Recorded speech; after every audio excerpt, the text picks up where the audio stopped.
அனைவருக்கும் வணக்கம். நான் உங்கள் எஸ்கே சார். சார் நம்ம இந்த வீடியோவில் என்ன சார் பார்க்க போகிறோம் அப்படின்னு பார்த்தீங்கன்னா, நம்ம வீடியோ போட்டு ரொம்ப நாள் ஆச்சு. இடையில சில ஒர்க் நாள் வீடியோ கொடுக்க முடியல. ஸோ இன்றைக்கி ஒரு டிஎன்பிஎஸ்சி எக்ஸாம் எல்லாமே நீங்கள் அப்ளை பண்ணியிருப்பீங்க. என்னோட லாஸ்ட் டேட் இன்னைக்கு கரெக்டாக 11:59க்கு முடியுது.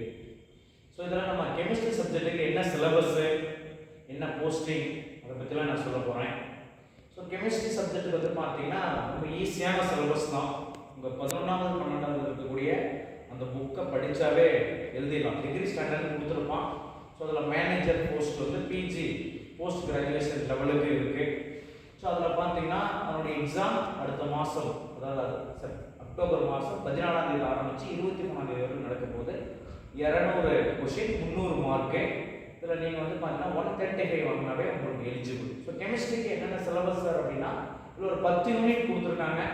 ஸோ அதில் first unit chemical, thermodynamics and solid state, அதாவது வெப்ப இயக்கவியல், திடநிலைமை பற்றி இருக்குது.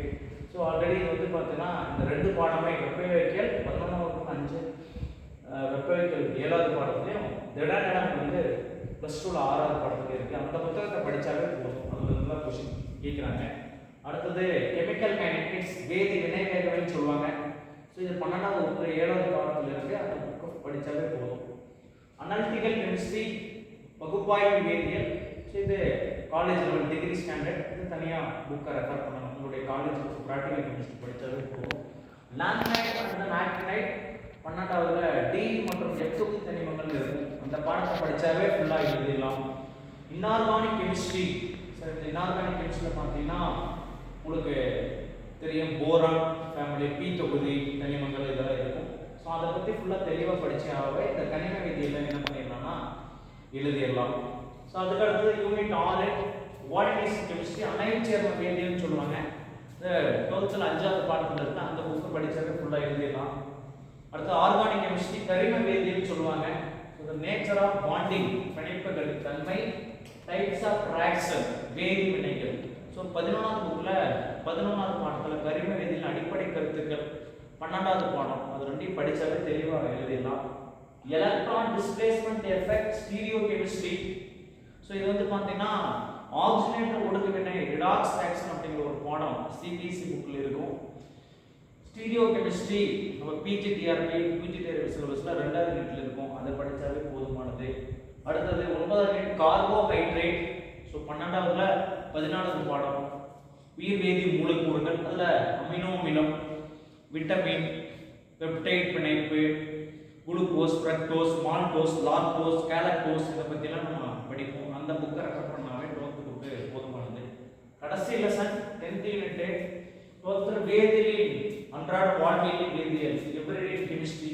அதில் படிச்சிருக்கீங்க. ட்ரக்ஸ் பற்றி இருக்கும், சாயங்கள் பற்றி இருக்கும், பாலிமர் பற்றி இருக்கும். அந்த பாலிமர் மட்டும் கிடையாது.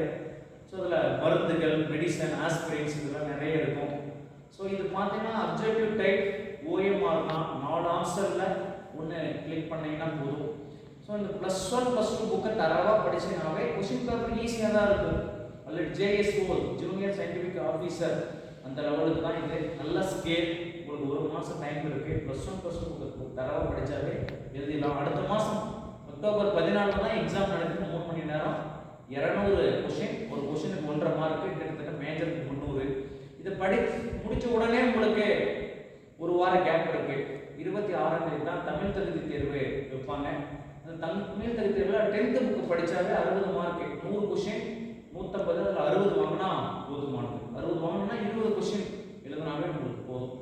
ஸோ அதுக்கப்புறம் பார்த்தீங்கன்னா எல்சிஎம், பெருக்கல், கூட்டல், கழித்தல், மேக்ஸு, பொது அறிவியல், ஜென்ரல் நாலேஜ் இதெல்லாம் இருக்குது. அதை பற்றி நான் தனியாக ஒரு வீடியோ கொடுக்க போகிறேன். ஸோ கெமிஸ்ட்ரி நீங்கள் ஆல்ரெடி யூஜிடிஆர்பி எழுதிருப்பீங்க, பிஜிடிஆர்பி படிச்சுட்டு இருப்பீங்க. ஸோ வந்து பார்த்தீங்கன்னா பிஎஸ்சி கெமிஸ்ட்ரி முடிச்சவங்களும் இந்த எக்ஸாமுக்கு அப்ளை பண்ணி எழுதலாம். அவங்களுக்கு இதே சிலபஸ் தான். எம்எஸ்சி கெமிஸ்ட்ரி முடிச்சவங்களுக்கும் அதே சிலபஸ் தான். So question paper English and Tamil 2 மீடியத்துலையுமே வந்து பார்த்தீங்கன்னா இருக்கும். +1 +2 கெமிஸ்ட்ரி புக்கை தரவாக படிச்சுட்டு கொஞ்சம் காலேஜ் புக், அதாவது stereo chemistry and then analytical chemistry, இந்த 2 சாப்டருக்கு மட்டும் நீங்கள் அடிஷனல் ரெஃபர் பண்ணிங்கன்னா போதும். நல்ல ஒரு சேலரி, உடனே அப்பாயின்மெண்ட் கொடுத்துருவாங்க. இது டிஎன்பிஎஸ்சி தலைவராக நேற்று புதுசாக ஒருத்தர் பதவி ஏற்றிருக்காரு. இப்போ இது உடனே அப்பாயின்மெண்ட் வந்து பார்த்தீங்கன்னா கொடுத்துருவாங்க. இந்த காலகட்டத்தில் ஒரு அரசு வேலைக்கு போகிறதுங்கிறது ரொம்ப கடினமாக இருக்குது. ஸோ ஸோ எல்லாருமே கால் பண்ண நோக்கி எதிர்பார்த்துட்டு இருப்பீங்க. அடுத்ததாக பிஜிடிஆர்பி எக்ஸாம் வரப்போகுது. இதில் பார்த்தீங்கன்னா சில unit chemical kinetics, solid state, சரிங்களா, அதே மாதிரி வந்து பார்த்தீங்கன்னா கோஆர்டினேஷன் கெமிஸ்ட்ரி, கார்போஹைட்ரேட், இதெல்லாம் பிஜிடிஆர்பி ஒரு 5 யூனிட் இருக்குது. ஸோ இதையே நீங்கள் ஒரு பிஜிடிஆர்பி எக்ஸாமாக நினச்சி படிங்க, கண்டிப்பாக சக்ஸஸ் பண்ணுங்கள். All the best. ஸோ அடுத்தடுத்த வீடியோவில் நான் இந்த ஒவ்வொரு சாப்டரை பற்றி எப்படி கொஷின் கேட்பாங்க கெமிஸ்ட்ரியில் அப்படிங்கிற வீடியோ நான் என்ன பண்ண போகிறேன்னா அப்டேட் பண்ண போகிறேன். சரி, எக்ஸாமுக்கு அப்ளை பண்ணலன்னா இன்னும் கூட 1 மணி நேரம் இருக்குது. 11:59 வரை நமக்கு டைம் இருக்குது. அப்ளை பண்ணிக்கலாம். ஆன்லைன் கரெக்ஷன் 2 நாள் டைம் கொடுத்துருக்காங்க. 28 to 30 வரும். அதில் எடிட் பண்ணி என்ன பண்ணலாம்னா கரெக்ஷன் பண்ணிக்கலாம். நன்றி, வணக்கம்.